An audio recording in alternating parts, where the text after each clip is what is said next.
අද මේ පොඩි පාඩමක් කරන්න කියලා හිතුවා කොහොමද ගෙදරින්දම් බැංකුවක් මංකොල්ල කන්න කියලා. හරි ආසයිනේ වගේ දේවල් ඉගෙන ගන්න. රයිට් මෙහෙමයි. අපිට කොයි වෙලාවක හරි මූල්‍ය ආයතනයක් එක්ක කේවල් කිරීමේ බලයක් ආවොත් එහෙම අපි ඒ බලය පාවිච්චි කරන්න ඕනේ. දැන් ලංකාවේ ආණ්ඩුවට ජාතික ජනබලවේගයේ ආණ්ඩුවට අතිවිශාල හැකියාවක් ඇහෙල්ලා තියෙනවා IMF එකත් එක්ක කේවල් කරන්න.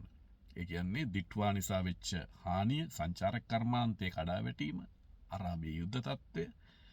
ඒ නිසා IMF එකට ගිහිල්ලා කියන්න පුළුවන් ජනාධිපතිවරයා කියන්නේ මුදල් ඇමතිවරයානේ. ඔහුට සහෝගී පිරිසට කියන්න පුළුවන් අපි මෙන්න මෙහෙම ආර්ථික පීඩනයක් ලක් වෙලා ඉන්නේ. අපිට තවදුරටත් ඔයගොල්ලන්ගේ ණය ගෙවන්න බෑ. ඒ නිසා අපිට 2028 ණය ගෙවන්න තියෙන කාල සීමාව තව දික් කරලා දෙන්න. ඊට අමතරව දෙවන්ත ණය කප්පාදුවක් අපිට දෙන්න. අපිට දැන් මේ රටක් හැටියට ණය ගෙවා ගන්න බෑ. මොකද රටේ ජනතාව දෙවන්ත පීඩනාවකට ලක් වෙලා ඉන්නේ. දැන් IMF එක කියන විදිහට බදු ගහලා විදුලි බිල වැඩි කරලා දැන් මට දන්න විදිහට මේ ඉඩම් ටැක්සයක් IMF එකෙන් ගහන්න කියලා තියෙනවා. ඒක අසාධාරණ බද්දක්. ඒකත් දැන් ගහන්න ආණ්ඩුව ලැහැස්ති. එතකොට IMF එක කියන ණය කොන්දේසියත් එක්කම ගිහිල්ලා ඉවරලා IMF එක දෙන මිලියන් 700 නිසා අර ඩොලර් එක ඉහළ යෑම පොඩ්ඩක් පාලනය කරගන්න හැකියාවක් ලැබිලා තියෙනවා. ඊට පස්සේ ආණ්ඩුව හිතනවා ලොකු ණයක් අරගෙන. ඒගොල්ලන්ගේ සාකච්ඡාව තියෙන විශාල ණයක් අරගෙන ඉවරලා ලංකාව මේ ණය උගුලේ තවත් එහා පැත්තට තල්ලු කරලා දාලා මේක සමනය කරගන්න පුළුවන් කියලා. මොකද මේ අර්බුදය ඇති උනේ නන්දලාල් මම හැම වෙලේම බය නැතුව කියන නන්දලාල් රාජ්‍ය විරෝධී කොමන්ත්‍රණකාරයෙක් IMF එකේ ඒජන්ට් කෙනෙක් ඔහු විසින් ඇති කරන ලද ප්‍රශ්නය.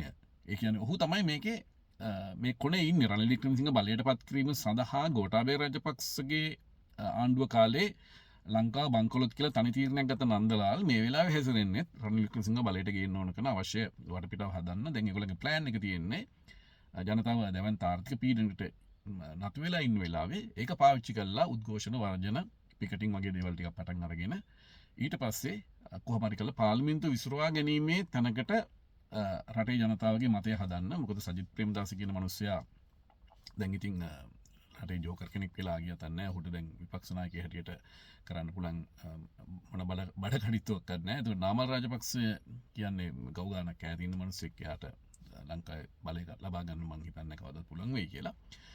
ඉතින් දැන් මොකක් හරි දෙයකට මේ පන්තිය වෙනුවෙන් මොකක් හරි මේ අතර ගන්න පුළුවන් මිනිස්සයා ඉන්නේ රනිල් වික්‍රමසිංහ. මේ පන්තිය කියලා කියන්නේ දැන් ආයිසරක් හිතන්න එපා. දැන් අනුර කුමාර දිසානායක මේ පන්තිය මේ බැහැර කරලා ඉන්න වෙලාව. යා ඉන්නේ පන්තිය තමයි. නමුත් අර හොරු ටිකක් ඉන්නවනේ. ඒ හොර කණ්ඩායම. ඒ හොර කණ්ඩායමට අවශ්‍ය වෙලා තියෙනවා Tamanට වැටලා තියෙන නඩු ටික. එහෙම නැත්නම් ඉස්සරහට හිරියන්න තියෙන අවස්ථා ටික මගේ අරගන්න නම් රනිල් වික්‍රමසිංහ වගේ තක්කඩියෙක්ව රටේ පාලනයට ගේන්න ඕන. අන්න ඒකයි මේ අරමුණ. එහෙම නැතු මේ රටේ ආර්ථිකය ස්ථාපිත කරන්න රනිල් ලව ඩොලර් එක මේ සෙට් වෙනවා. එයා මේ මාර මැජික් කාරෙක්. එහෙම එකක් නෑ. රනිල් වික්‍රමසිංහ කියන්නේ 1972 ළම ලංකාවේ මේ අද දින තත්ත්වයට පත් කරන්න උදව් කරපු. ඒ කියන්නේ මේ රට අගාධයට දාන්න මූලික වෙච්ච එක්තරා මිනිහෙක්. රනිල් කියන්නේ කළු මිනිස්සෙක්. රනිල් වික්‍රමසිංහගේ දේශපාලනයේ සුදු පාට කියලා එකක් කවදාවත් තිබිලා නැහැ. ඔහු බටලන්ද වදකාගාරය පවත්වාගෙන ගියා, මහ බැංකුව කැඩුවා. එතකොට ප්‍රජාතන්ත්‍රවාදී විරෝධී විදිහට මැතිවරණ කල් දැම්ම රටේ මුදල් නාස්ති කළා. ඔය එංගලන්ත රස්තිය අඩු ගහලා තියෙනවා. දැන් ඒකට නඩුවක් යනවා. ඇත්තටම නඩු දාන්න ඕන. ඕකට නෙමෙයි උට වඩා ගොඩක් කාරණා තියෙනවා රනිල් වික්‍රමසිංහ අල්ල හිරේ දාන්න. ඒව කරන්නේ නැහැ මේ ආණ්ඩුව. රනිල් වික්‍රමසිංහට බයයිනේ පල්ලේකමට බයයි කීදී රනිල් වික්‍රමසිංහට කොච්චර බය වෙන්න ඕනද නේද? ඒ නිසා ඉතින් මේ අර ඩිමාන්ඩින් කරන වෙලාව අර මම කියන්නේ ගිය අර මම ගත්ත දේ මේ බැංකුවක් මම අසරණ කරපු වෙලාවක් තියෙනවා. ඊටමත්ම පොඩි මුදලකට. නමුත් මම කියන ආණ්ඩුව ඒ වගේ ඒවා ක්‍රියාත්මක කරන්න ඕනේ. මම ලංකාවෙන් එන්න කිට්ටු වෙලා මගේ ගාව තිබ්බ ඔය HSBC ගේ ක්‍රෙඩිට් කාඩ් එක. ඒක පොලිය සහ වාරික මම ගත්ත මුදලට ආසන්න වශයෙන් ගෙවලා තිබුණේ. නමුත් තව විශාල මුදලක් දැන් පොලිය නිසා ගෙවන්න සිද්ධ වෙනවා. ඔයගොල්ලෝ දන්නවනේ ඒගොල්ලන්ගේ පොලිය හරි විශාලයි. ඉතින් මම රටින් ඇහිලා මේල් එකක් දැම්මා. මට ගෙවන්න බෑ. මම මෙච්චරක් ගෙවලා තියෙනවා. මගේ මෙන්න මේ වගේ පොඩි පුදලක් තියෙනවා. ණය මුදලේ ගෙවන්න ඕගොල්ලන්ට මම ඒ ගාන ගෙවන්නම්. හැබැයි පොලිය ගෙවන්න බෑ කියලා. ඉතින් HSBC එකෙන් කැමති උනේ නෑ. නමුත් පසුව මෙතන මං කොයි ඉතින් ඔයගොල්ලෝ ඕන දෙයක් කරන්න මම රටේ නෙමෙයි ඉන්නේ. ඊට පස්සේ ඉතින් ඒක අර එක තමයි මං කියන්නේ කේවල් කිරීමේ බලය කියන එක. මම පාවිච්චි කරා ඒක කේවල් කිරීමේ බලය.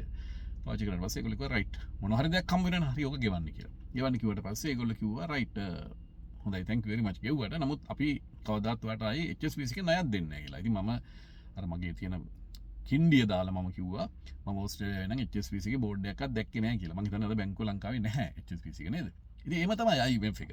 ඒ කියන්නේ මේ කේවල් කිරීමේ අවස්ථාවේදී කේවල් කරන්න ඕනි. රයිට්, මේ මුල්‍ය සමාගම් කියන ඒවා ධනේශ්වර මුල්‍ය සමාගම් කියන ඒවා හුරා කෑම සඳහා පමණයි ඒවා තියෙන්නේ. මේ රටට සේවයක් කරන්න, ජනතාවට සේවයක් කරන්න මේවා පිහිට වෙලා නැහැ. පිහිටවල නැහැ. මේවා ධනේශ්වර මේ ගිජු ලිහිනියෝ. කියන්නේ ජනතාවගේ ධනය සූරා කන්න හදලා තියෙන ආයතන. ක්‍රමයේ පවත්වාගෙන යන්න හදලා තියෙන ආයතන. ඉතින් ඒගොල්ලන්ට අදාළ නැහැ ලංකාවේ මිනිස්සුන්ගේ බිහිට් ටිකට බදු ගැහුවට, ලංකාවේ අධ්‍යාපනය ලබන දරුවගේ පොතටයි පැන්සල්ටයි බදු ගැහුවට ඒගොල්ලන්ට අදාළ නැහැ. ඒගොල්ලෝ කියන්නේ විදුලි බිල වැඩි කරපන්, ලයිට් බිල වැඩි කරපන්, වතුර බිල වැඩි කරපන්. ඒ වගේ ඒවානේ කියන්නේ. ඒගොල්ලන්ගේ ආර්ථික උපදේශක හැටියට ඉන්නේ කවුද? දැන් අනුර කුමාර දිසානායක වටේ ඉන්න මාරු බඩු ටික. දුමින්දු උලංගම, ධම්මික බේරයි, ශරණානායක, අර හනීෆ් යූසුෆ්, දැන් මම හිතා හනීෆ් කාරණ මාරු වෙනවද කොහෙද? ඊට පස්සේ ක්‍රිෂාන්ත කුරේ, ඒ වගේ අර ධනේශ්වර සෙට් එකක් ඉඳලා අනුර කුමාර දිසානායකට දෙනවා එක එක ටොපි. එයා ඒ ටොපි කකා රනිල් වික්‍රමසිංහට බලය ලබා ගැනීම වූ පාත් එකේ ආණ්ඩුව අරගෙන යනවා. යාට තේරෙන්නේ යා ගිහිල්ලා මේක කොයි වෙලාවක හරි හොම්බ බිම යන ගන්නවා කියලා. දැන් ඔය ඩොලර් ටිකක් මාකට් එකට දාලා IMF එකේ මිලියන් 700 ණය පෙන්නලා මේ දවස්වල ඩොලර් එක පොඩ්ඩක් පල්ලෙහාට යනවනේ.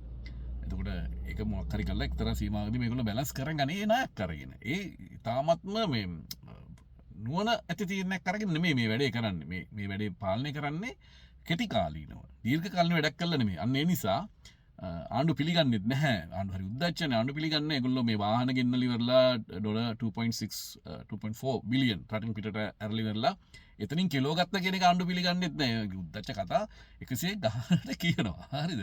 එහෙම කිය මේ එක එක මෝඩාතල් ගන්නවා. දැන් තියෙන්නේ හරිම පහසු වැඩක් තියෙන්නේ. රජයේ ඉන්නේ කේවල් කරන්න පුළුවන් තැනක. රජය තමයි අප හෑන්ඩ් එක තියෙන්නේ. ඉතින් අවුරුදු 70 තිස්සේ සහයි පහුගේ කාලේ පාලනය කරපු ජනාධිපතිවරු විශේෂම ප්‍රේමදාස මේ ලෝකගතකම නැති මිනිස්සු මං කියන්නේ මේ ඉන්න මේ පුතාණු ප්‍රේමදාස නෙමෙයි මේ මෙයාගේ මහා එකා IMF එකත් එක්ක හොඳ ගනුදෙනු කරේ. සත්ත පහකට ගණන් ගත්තේ නෑ. කවුද මේ මහින්ද රාජපක්ෂ ඔය පොහොර සම්බන්ධයෙන් IMF එකේ කොන්දේ දාන්න යනකොට හරි කෙලින් උත්තරයක් දීලා ඒක අහලා දැම්මා. IMF අකුලගෙන ගියා. මං කියන්නේ බැංකුව අසරණ වෙනවා ආණ්ඩුව මේ ඩිමාන්ඩින් කරන්න පුළුවන් ඒ කේවල් කිරීමේ හැකියාව තිරලාවේ තීරණයක් ගත්තොත්. සහ ආණ්ඩුව බය වෙන්න හොඳ නැහැ. ජනතාව අරගල කරේ උද්ඝෝෂණ කරයි කියලා මේ වගේ තත්ත්වයකදී යම් කිසි දෙකින් රටට ආර්ථික වශයෙන් පොඩ්ඩක් නිකන් බකල් ගහන්න වුණොත් එහෙම වෙන්නේ නැහැ. එහෙම වෙන්නේ නැති හේතුව තමයි 2022 අරගලයේදී ඩොලර් හිඟ වුණේ ඒ හිටපු පාලක හොරකම් කළා. එතකොට දැන් ජනතාව ඇහිල්ලා කියන්නේ නැහැ අනුර කුමාර දිසානාගෙන් ඔබ හොරකම් කරපු සල්ලි අපිට දියන් කියලා කියන්නේ නැහැ. අන්න ඒ නිසා ඒ ගැරන්ටිය අපිට දෙන්න පුළුවන්. ඒ ගැරන්ටිය අපිට නිශ්චිත වශයෙන්ම දෙන්න පුළුවන්. රටේ ජනතාව ආණ්ඩු විරෝධී අරගලයකට එන්නේ නැහැ. IMF එකත් එක්ක ඩීල් එකක් දාගෙන පොඩි කාලයක් නේ ඔක ඇද ගන්න වෙන්නේ. පොඩි කාලයක් ඇද ගන්න ඔය සාකච්ඡා කරන කාලය තුල තමයි මොන හරි දෙයක් වෙන්නේ. ඊට පස්සේ ඔක සාර්ථක වෙන ඔය සාකච්ඡාව. ඔක්කර සාර්ථක වෙනවා. නමුත් ඉතින් අපිට තේරෙන දේ තමයි අනුර කුමාර දිසානායකට එහෙම මේ කොන්දක් නැහැ. ජනාධිපතිවරයාට කොන්දක් නැහැ. සුජු බවක් නැහැ. IMF එක වගේ එකක් එක ගිහිල්ලා ඩීල් දාගන්න කතා කරන්න. මම හිතන්නේ ඒගොල්ලන්ගේ තියෙන පසුගාමීත්වය ඒ මුළු ඇමති මණ්ඩලයේම සහ මේ ආණ්ඩුවේ තියෙන පසුගාමීත්වය ඒක තමයි අර චම්පි කරනවා කියන්නේ මේගොල්ලෝ හොඳයි පොඩි වැඩ කරන්න කියලා. දැන් මේ මම අපි යෝජනා කරන්නේ ලොකු වැඩක් කරන්න. මේක ලොකු වැඩක්. මේ වැඩේ කරොත් මේ ආණ්ඩුව ස්ථාවරයි. මේ ආණ්ඩුවට ජනතා ප්‍රසාදයක් හම් වෙනවා. ජනතාවගේ ප්‍රශ්න ටික තිස්සෙනවා. රනිල් වික්‍රමසිංහගේ හීනෙත් එහෙම් පිළිම නැති වෙලා යනවා. හැබැයි මහත්යෝ මෙහෙමයි වැඩේ. දුමින්දු හුලංගමුලත් එක්ක ක්‍රිෂාන්ත කුරේලත් එක්ක ශරණානායක කරලත් එක්ක නම් ආණ්ඩුව ගෙනියන්න යන්නේ. ඉතින් එහෙම වුණොත් එහෙම ඔය වසල වෙළඳ කුලය අමරසේකර කියන ආකාරයේ වසල වෙළඳ කුලය එක්තරා නිශ්චිත මොහොතකදී රනිල් වික්‍රමසිංහගේ පාර්ශවය බලයට ගැනීම සඳහා වූ තුරුම්පු ටික අදින්න ගන්නවා. අන්න ඒකත් ඉතින් මතක තියාගන්න අනුර කුමාර දිසානායක කැමති නම් රනිල් වික්‍රමසිංහ නිකන් එයාගේ ජීවිත කාලේ ආයසරේ ජනාධිපතිවරයා වෙන්න දකින්න එහෙම නැත්නම් තමන්ගේ ආණ්ඩුව අවුරුදු දෙකකින් දෙකමාරෙන් විසුරුල හැරලි වෙලා ගෙදර යන්න එහෙම ආසාවක් තියෙනවා නම් ඔය ණයගුලේ හිර වෙන්න. එහෙම නැත්නම් අර මං කිව්වා වගේ ගෙදරදීම කොහොමද බැංකුවක් මංකොල්ල කන්නේ කියන පාඩම ඒක මේ අත්දැකීමක් හැටියට අරගෙන භාවිත කරලා බලන්න මං හිතන්නේ ආසහිතේ එතනින් තමයි රට ගොඩ ගන්න පුළුවන්. ණය උගුල් වල වැටෙන්න එපා, රට ණය කරන්න එපා, ජනතාව ණය කරන්න එපා. කේවල් කරන්න තියෙන පළවෙනි මොහොතේ ධනේශ්වර බැංකුවත් එක්ක කේවල් කරන්න බය වෙන්න එපා. බැංකුව වලට කරන්න පුළුවන් කිංගෙඩියක් නැහැ. රටේ ජනතාව තමන් එක්ක ඉන්නවා නම් බැංකුවලට කරන්න පුළුවන් කෙන් ගෙඩියක් නැහැ.